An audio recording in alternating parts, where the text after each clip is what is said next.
Good afternoon, I'm Dan Kline, Editorial Director for It'sRelevant.com, and I'm sitting here in Old Town Hall with Mayor Michael Pavia. Mayor Pavia, how are you? I'm good, Dan. How are you? I'm doing well. So we just came off what I would call a contentious election. Explain to me the divide in your own political party. There were two headquarters. There seemed to be decidedly different camps. You know, the camps were actually a manifestation of the two different styles in the party. My style, or the style of the candidates that I supported, was a style of collaboration. In other words, we need to build, we need to get things accomplished. There's no such thing, at least in my vocabulary anymore, as partisanship. We need to do what's in the best interest of the taxpayer.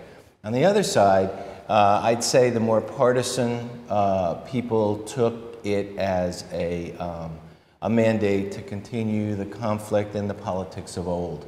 And fortunately, and unfortunately, we're in a very difficult economic times, and we need to spend all of our resources, we need to concentrate all of our efforts in a collaboration rather than a conflict. Do you think the divisiveness of the it was really the Board of Finance election where Scott Merkin stood on one side and you had Tarzia Kohlenberg on the other. Do you think that hurt Republican candidates overall? Absolutely. I mean, first of all, the Republicans, Republican registration is 1/2 of the Democrats that are registered in the city of Stamford.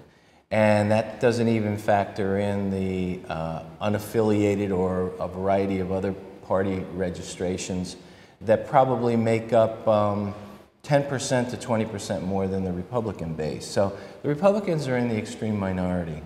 When you have the kinds of fraction that takes place in any party, you tend to dilute the vote. And I think that's what happened. And also, when you have this kind of divisiveness or this kind of split, it tends to energize the other party. Now, do you think, now you've got a largely Democratic Board of Finance now, but do you think they'll be easier to work with than the current sitting board? I think the current sitting board was a pleasure to work with, and that was a mix. I think there was there was 2 Republicans, 1 independent, and 3 Democrats, and I think it worked quite well. I'm looking forward to working with the new board. Again, I don't look at what initial is at the end of their name, I look at who they are. And if you look at Jerry Bozak, who is a gentleman to deal with, doesn't always agree with me, by the way, and neither does Mary Lou Rinaldi or Tim Abazia.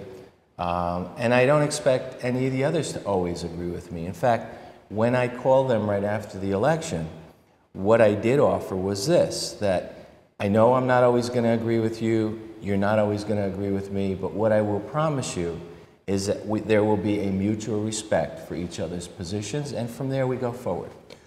What's the biggest thing facing the Board of Finance right now? Is it general job creation and bringing business into the city? No, it's a little more defined than that, Dan. It's more of maintaining the integrity of Stamford as a strong credit base, to promote the fiduciary and financial interests of the city of Stamford, to protect the taxpayer dollar, to approve the budgets, to approve the mill rate, and to do all of those things in combination with establishing good, strong financial controls. Now, you're also looking at some new members on the Board of Education, which has to pick a superintendent. Yes. Are you comfortable with how that search is going? I think that one's going to be interesting. It's going to be, I think, a very interesting process. I think the opinions on the Board of Education start here and they wind up over here as to what combination should make up the next superintendent. It's going to be an interesting, but again, you know, I think knowing the personalities, it's not about politics with this board again. It's about philosophy. Now, I know Dr. Hamilton, the interim superintendent, has asked to not be considered. And she did it because how could you be sitting in that position and also be a candidate? Yeah. Do you think she should be given some consideration? Yes, I do. Anyway? Yes, I do. Do you think she will? I think she will. Yeah, I think she should be given consideration. I've been working with her now in the last 3 or 4 months since Dr. Starr has left. And we've gone through 2 major storms and events, and she's not the type of person that stands up and demands that this is the way it's going to be done. Instead, she'll ask the opinions of everyone in the room and come back to a logical consensus. And that was impressive to me. Now, let's move away a little bit from politics and talk about the other ugliness we've gone through in the past few months. Cl&p. Now, I was with you during the tropical storm Irene, and there were points where you were more than a little angry at the response. Was it better this time around during the winter storm, or we didn't get hit nearly as badly as the rest of the state? We were lucky. We were luckier this time around. I think that, as you know, the pattern of the storm being a nor'eastern came in from that direction. So I think it skirted us being along the coastline. But had it shifted 30 or 40 miles toward New York City, we probably would still be talking about power outages here, like they are throughout the rest of the state. Were they prepared? No, they were not prepared. I liken it to this. Years ago, before we had the very, very skilled weather forecasting, where weather forecasters would actually predict storms within 2 to 3 mile bands now, before it was hit and miss. Looks like there may be conditions that are going to dump 8 inches of snow on the ground. So you'd sit back and you'd wait, and in the morning you'd get up and you'd turn on the radio and you'd find out whether or not you had school. It was that simple. Often unpredictable, unreliable. Today, with the weather forecasting being what it is, you're reasonably within 90% assurance that whatever they're predicting is going to happen or something close to it. So you prepare for it.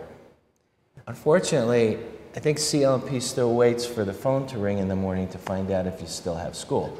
And with this storm in particular, when the forecast was, and even though it was only like a 30-hour forecast in advance, when the forecast was that we're going to have snow, wet snow, could be 6 inches in Stamford, could be more throughout the state, but we're definitely going to have snow.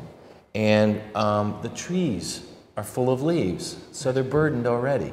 So what's the recipe? The recipe is that those trees are going to come down, or branches are going to come down, and when that happens, you have power outages. So queue up and wait for it, because it's going to happen, and they didn't do that. Now, let me ask, how do we check? I think there's 2 things. Obviously, they weren't prepared in that we knew this was going to happen in Connecticut or even in New England, and there didn't seem to be crews on the way. But the second piece is their level of communication with their customers is absolutely awful. I had no power for 5 days, and they don't tell you anything. How do we, that information's in the system, how do we improve that? It could be improved through a combination of things. One of the exit meetings that we've had was to create a communications committee. After the last storm, we briefed each other, debriefed on what we could do better during the next storm, and we talked about going forward, what do we need to do? We need to create a communications committee, which we did, and we need to bring in all of the partners and all of the stakeholders into that communication committee so that we can all work on helping each other, cross information. Simple thing. Had Cl&p come into our office or into our headquarters during Irene, they would have been getting the latest information that we had concerning outages, concerning trees down and roads blocked. And that communication would have been disseminated through our method, through it's relevant. What seemed odd to me that day is, I was out on the roads with you and some of our reporters were out on the roads with you. And when I was calling Cl&p, I was getting told, oh no, it's too dangerous to put people out. Common sense says if the mayor's out, if the police chief is out, if a reporter is out walking around, then they could be there. But do you see a willingness to change? Do they want to get better? It's a good question, Dan. It's an excellent question. After the bombardment that they've taken and after the obvious shortcomings in their service delivery, I think they want to get better. They truly want to get better. The question is, can they do that from within, or do they really need to talk to professional people on the outside that could help them with their communications, help them with their service delivery, help them with emergency response? I think they need to do all those things. And I also think they need to get someone to handle their PR. Yes, they do. Yeah. I watched their CEO on TV, and just as a PR person myself in my background, I went, oh God, who's letting him say these things? Yeah. Committing to dates and then missing them and saying he should have been sleeping in shelters. That's how I looked at it. Should have been out there, absolutely. Now, you pointed out the fact that we were out there. Yes, we were out there. It was an emergency condition. So it's not like you're going to wait for, 50 degrees and beautiful sunshine. I think that's something that in general the city doesn't know, that during these things, you're in a car, like as soon as it's safe, with people, and so are all the operations people. Yep. It's actually a pretty exciting operation. Yeah, it is. So let's close with something happy, because we're bumping up against it time-wise with your press conference coming up. NBC Sports is coming to Stamford. Right. Congratulations, very exciting. Yeah, thank you. Are you happy with where the city is in terms of bringing in some of these big businesses and sort of deal changers like that? Yes, we are. I call it the value proposition that Stamford has to offer that continues to attract these kinds of companies to the city of Stamford. It's funny because I'll ask and I'll say, what drew you to the city of Stamford? Why did you decide to come here? And the companies and people that I talk to hit on all of the value propositions that I lay out for people, or Laura Obashan lays out for people that are looking to come here. Natural resources, business resources, our schools, our downtown, our restaurants, our nightlife, our parks, our golf courses, Long Island Sound, our transportation center. It's a subway stop to New York City from our transportation center, and it's the busiest in the country outside of Grand Central. So I point to all these things, and it's interesting because when we talk to people who have decided to come here and ask them why, they'll lay out each of those things. And it's a value proposition that exists here and is only getting better. In fact, I can't really talk about it now, but there's a couple of more exciting things in the works. Well, Mayor, we are excited to hear about that. Mayor Michael Pavia, thank you for joining us. We'll see you next time. Thank you.